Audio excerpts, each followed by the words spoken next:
नमस्कार विद्यार्थी मित्रांनो. आज आपण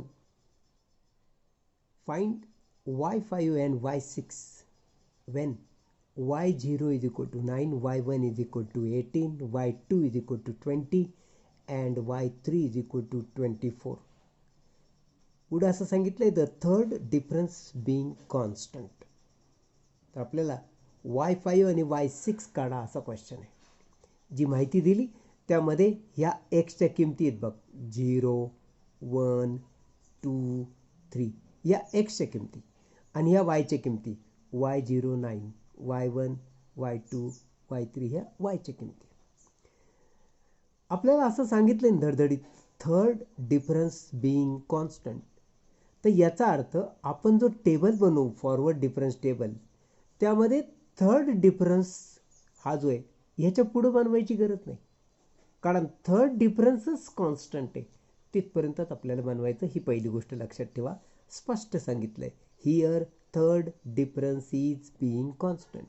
सो फोर्थ म्हणजे डेल्टा 4 किंवा त्याच्या पुढचे अदर डिफरन्सेस आर 0. त्यामुळे ते आपल्याला बनवायचे नाही. आपण तक्ता बनवणार तो डेल्टा क्यूब पर्यंतच. हे तुमच्या लक्षात आलं. आता पहिल्यांदा फॉरवर्ड डिफरन्स टेबल कसा बनवलं बघा. हा द फॉरवर्ड डिफरन्स टेबल जो आहे पहिला कॉलम आहे एक्सचा. तुला माहिती आहे एक्सच्या किमती 0, 1, 2 आणि 3 घ्यायच्या. हे बघ या इथं मी सांगितलं होतं हा 0 आहे बघ, हा 1 आहे, हा 2 आहे, हा 3 आहे, हा 3 पर्यंत घ्यायचे. म्हणून आपण तक्त्यामध्ये एक्सच्या किमती घेताना 0, 1, 2, 3 घेतलं. मग आपल्याला y0, y1, y2, y3 ह्या किमती पण दिल्यात. y0 9 दिला, y1 18 दिला, y2 20 दिला, y3 24 दिला. अशा रीतीने ह्या दोन किमती आपण समोरासमोर लिहून घेतल्या तक्त्यामध्ये. पहिला कॉलम एक्सचा तर दुसरा column y is equal to fxचा. हे दोन कॉलम समोरासमोर किमती लिहिल्यात.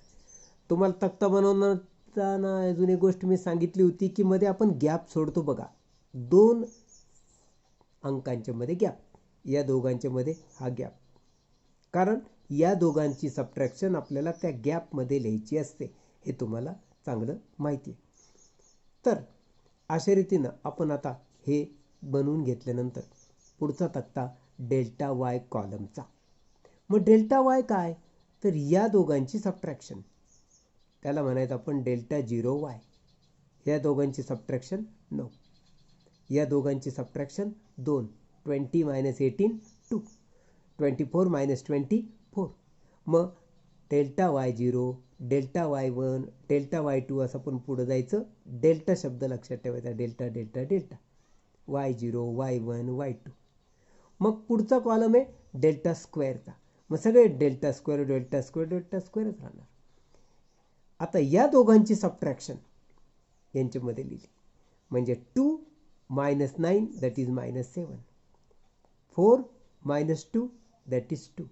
या दोघांची सबट्रॅक्शन यांच्यामध्ये, या दोघांची सबट्रॅक्शन यांच्यामध्ये. आणि फायनली डेल्टा क्यूबचा कॉलम.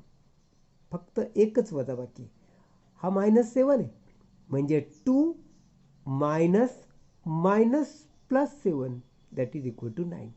आणि अशा रीतीनं डेल्टा क्यूब y0 9 आला. हा तक्ता कसा बनला आता तुमच्या लक्षात आलं. आज आपल्याला खरं तर हे ऑपरेटर्स बघायचे.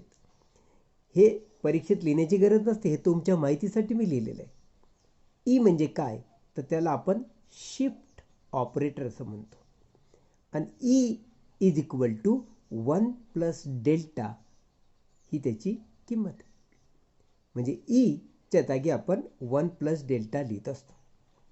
आता फॉर्म्युला बघ, वाय एन म्हणजे तुला जी टर्म काढायची nth टर्म आहे वाय एन.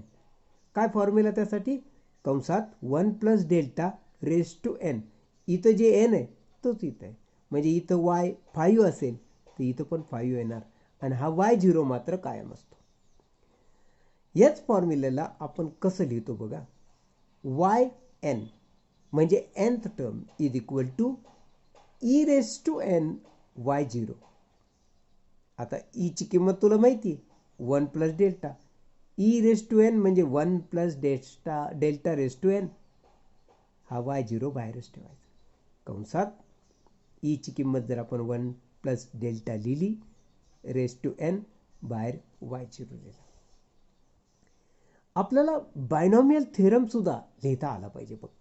तर ह्या दोन गोष्टी तुझ्या माहितीसाठी दिल्या मी. तुम्हाला कळलं पाहिजे की आपण कशा कशाचा यूज करतोय, तो फॉर्म्युला कुठून आणला, तर त्यासाठी अगोदर त्यांची मी तुम्हाला ओळख करून देतो. आता using binomial theorem for 1 plus delta raise to n, याच्यासाठी बायनॉमियल थेरम nth पॉवरचा कसा वापरायचा. 1 plus delta raise to n is equal to n C zero, झिरोपासून सुरुवात करायची. एन हा एन सी झिरो. आता हे जे दोन घटक आहेत, तर पहिला रेस टू एन, तर दुसरा रेस टू झिरो. म्हणजे पहिल्याला एन लिहायचा, दुसऱ्याला झिरो घात लिहायचा, आणि हा एक एकनं कमी कमी करत जायचा, तर हा घात एक एकने वाढवत जायचा, असं बायनॉमियल थेरम असतं. तर एन सी झिरो, मग n c one, n c two, n c three, n c four, n c five, आणि फायनली एन सी एन पर्यंत यायचं. फॉर्म्युला कसा बनला तुला माहीत आहे, पण तरी लक्षात ठेव, समजावून देणं माझं काम आहे.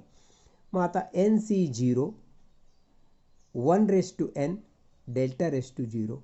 मग एन सी वन हा एकने कमी केला घात, 1 रेस टू एन मायनस 1, आणि हा एकने वाढवला, डेल्टा रेस टू 1. मग एन सी टू हा परत एकने कमी केला, म्हणजे 1 रेस टू एन मायनस 2 झाला, तर हा एकने वाढवला, डेल्टा स्क्वेअर झाला. Plus n c three, 1 raise to n minus 3, delta raise to 3, असं आपण गेलो. फायनल ज्यावेळेस पोचतो तेव्हा एन सी एन, तेव्हा 1 रेस टू झिरो होतो, तर डेल्टा रेस टू एन होतो. तो सुरुवातीला पाहिलं 1 रेस टू एन होता, फायनलला झालं 1 रेस टू झिरो. सुरुवातीला डेल्टा रेस टू झिरो होता, तर finally delta raise to n. म्हणजे हा एकदम कमी झाला, हा वाढला. हा सुरुवातीला वाढलेला होता, हा सुरुवातीला कमी होता. कसं लिहिलंय हे परत एकदा बघून बघून हा फॉर्म्युला नीट लक्षात ठेवायचा प्रयत्न करा. तर आता मगाशी बघितलेल्या फॉर्म्युल्यानुसार आपल्याला y5ची किंमत विचारली होती उदाहरणात, ती आपण काढतोय. मग y5 साठी मगाचा फॉर्म्युला कसं लिहिशील. y5 is equal to e raise to 5 y0. E म्हणजे काय, 1 plus delta raise to 5 y0. हा फॉर्म्युला कसा लिहिला नीट समजून घे. y5 is equal to e raise to 5 y0. E म्हणजे काय, 1 plus delta, e raise to 5 म्हणजे 1 प्लस डेल्टा रेस टू 5, आणि हा y0 बाहेर. आता याच्यासाठी मी बायनॉमियल थेरम इथं लिहून दाखवला. मगाशी लिहिलेला बायनॉमियल थेरम व्यवस्थित समजून घे. 5 पासून सुरुवात करायची, 5c0, मग 1 रेस टू 5 लिहायचं, डेल्टा रेस टू 0 लिहायचं. मग हा एकने कमी करायचा, हा एकने वाढवायचा, हा एकने कमी करायचा, हा एकने वाढवायचा, असं आपण पुढे जाणार. आता यामध्ये हे जे 5c0, 5c1 हे तुला मी थोडक्यात समजावून देतो. हे NCR फॉर्म्युल्याने आपण लिहितो. म्हणजे 5c0 साठी NCRचा फॉर्म्युला आपण वापरला. 5c0 हा कसा लिहिला, तो NCR is equal to factorial n upon n minus r factorial into factorial r. हा तो फॉर्म्युला. n म्हणजे 5, r म्हणजे 2. मग 5c0 आणि 5c5 हे कॉमन असतात, हे लक्षात ठेवायचं. इथं काही असो, पण इथं जर 0 असेल किंवा हे दोघं सारखे असतील, तर त्याची किंमत नेहमीच 1 येत असते. 5c0 किंवा 5c5 1 असतात.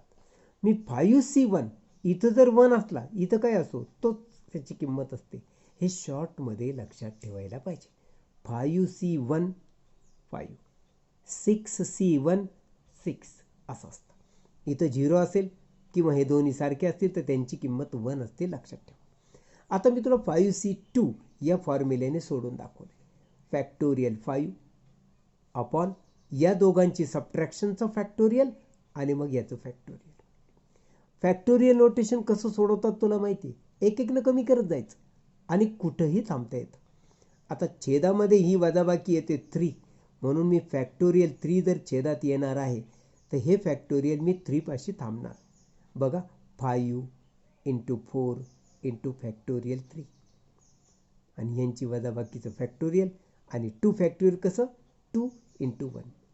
मग आता यामध्ये सिमिलर टर्म जर कट केल्या तर फॅक्टोरियल 3 फॅक्टोरियल 3 कट, या दोनानं याला भाग जातो, 2 2 जा 4 आणि फायनली तुझ्यापाशी 5C2 ची किंमत काय येते 5 2 जा 10. 5C2 = 10. मग अशा पद्धतीनेच 5C3 कसा सोडवलाय तू समजून घे, व्यवस्थित नीट समजून घे. ते 5C3 सुद्धा 10च येतं बघ. ऑल्सो नोट, आता बघा ह्या एक्झाम्पलमध्ये आपण जो तक्ता बनवला होता त्या तक्त्यामध्ये स्पष्ट सांगण्यात आलं की थर्ड ऑर्डर डिफरन्स कॉन्स्टंट आहे, म्हणून थर्ड ऑर्डरच्या पुढं जो कोणी असेल, फोर्थ ऑर्डर, फिफ्थ ऑर्डर, हे 0 असणार आहेत. आणि जर ते 0 आहेत तर आपण त्यांचा बायनॉमियल थेरममध्ये विचार करणार नाही, त्यांच्या जागी 0 लिहिणार आहोत. हे आता लक्षात ठेव, पुढे ज्यावेळेस वेळ येईल त्यावेळेस मी समजावून देतो. So we do not find it, म्हणजे हे आपण शोधून काढत बसलो नाही, म्हणजे हे त्यांच्यासाठी लागणारे हे कॉम्बिनेशन शोधत बसलो नाही आपण, ते 0 आहेत म्हणून. आता बघा y5 = फॉर्म्युला जो बायनॉमियल थेरम आपण लिहिला होता त्यानुसार झाला 1, म्हणजे या इथं 5C0 किती 1, 1⁵ किती, एकाचा किती घात 1, कोणाचाही 0 घात असला तर 1, म्हणजे हे 1, हे पण 1, हे पण 1, म्हणजे हा प्रॉडक्टच 1, म्हणजे पहिली टर्म मी या इथं 1 लिहिली. आता ही दुसरी टर्म बघ 5C1 1⁴ डेल्टा, ही टर्म मी आता खाली कशी लिहिणार बघ. 5C1 आपण बघितलं होतं की 5C1 5 होतो, या इथं बघ 5C1 5 होतो, म्हणून मी या इथं 5 लिहिला. आता हा डेल्टा, हे बघा डेल्टा जसा त्याचा लिहिला, म्हणजे 5 × डेल्टा कसं आलं तुझ्या लक्षात आलं. मग त्यानंतर 5C2 1⁵ 1 काही पण असो 1 असतो, म्हणजे परत आता याचा विचारच करू नको, हा डेल्टा स्क्वेअर. आणि 5C2 किती येतो 5C2 येतो 10, म्हणून मी बघ या इथं लिहिला 10 आणि शेजारी लिहिला डेल्टा स्क्वेअर. अशा रीतीनं तर वरच्या फॉर्म्युल्यामध्ये 5C3 किती येतं तर ते 10 येतं डेल्टा क्यूब, आणि पुढच्या टर्म डेल्टा क्यूब नंतरच्या टर्म मी सरळ 0 लिहिल्या आणि बाहेर y0. मग आता या y0ने जर कंस सोडवला तर काय घडतं, हे बघ y0 × 1 y0, y0 × 5 delta 5 delta y0. मग ह्याने याला मल्टिप्लाय केलं 10 डेल्टा स्क्वेअर y0 आणि 10 डेल्टा क्यूब y0 इथपर्यंत दिलं. पुढचे 0 आहेत म्हणून मी लिहिले नाही. आता मूळ तक्त्यामध्ये जर तू पाहिलंस ना तर y0 ची किंमत तक्त्यात बघ 9 होती, हा 5 जसा तसा. डेल्टा y0 ची किंमत तक्ता बघ तिथं पण 9च आहे. 10 डेल्टा स्क्वेअर y0 ची किंमत -7 आहे आणि 10 डेल्टा क्यूब y0 ची किंमत 9 आहे.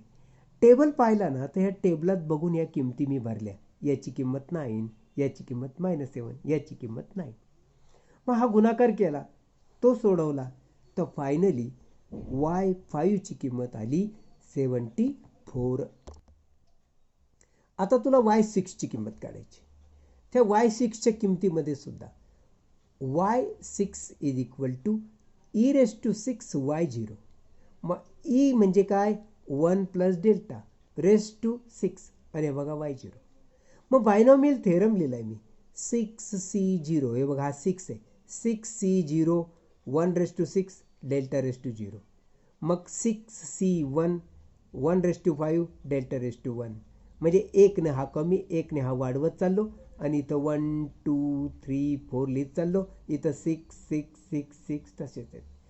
हा बायनॉमियल थेरमनं आलेला भाग तू नीट समजून घे व्यवस्थित आणि त्यानुसार मी या किमती काढून तुला दाखवल्यात. या किमती पण नीट कशा बनल्या ते समजून घे. 6C0 6C6 हे दोन्हींची किंमत 1 असते मी बोललो होतो. इथं 1 असेल तर हेच इथं असतं हे बोललो होतो. हे कसं सोडवलं तुला दाखवलंय. Delta raise to 4y0 and others are 0 म्हणजे डेल्टा क्यूबच्या पुढचे सगळे 0 आहेत म्हणून हे पुढचे सगळे मी लिहिलेले नाही त्यांच्या किमती.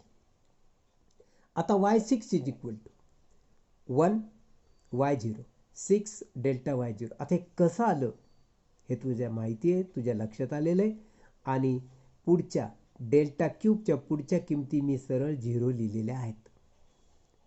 आता y0ची किंमत 9 ही कुठनं लिहिली मी टेबलमध्ये बघून लिहिली. y6ची किंमत काढत असताना हा y0 म्हणजे 9, हा डेल्टा y0 म्हणजे 9, हा डेल्टा स्क्वेअर y0 म्हणजे -7, हा डेल्टा क्यूब y0 म्हणजे 9. हे सगळं मी टेबलमध्ये बघून किमती लिहिल्या आणि हे तर इथंच आहे 6 15 20 इथंच. मग ह्यांचा गुणाकार केला आणि फायनली ती किंमत y6ची 138 आली. कृपया लाईक करा, शेअर करा आणि सबस्क्राईब करा. धन्यवाद.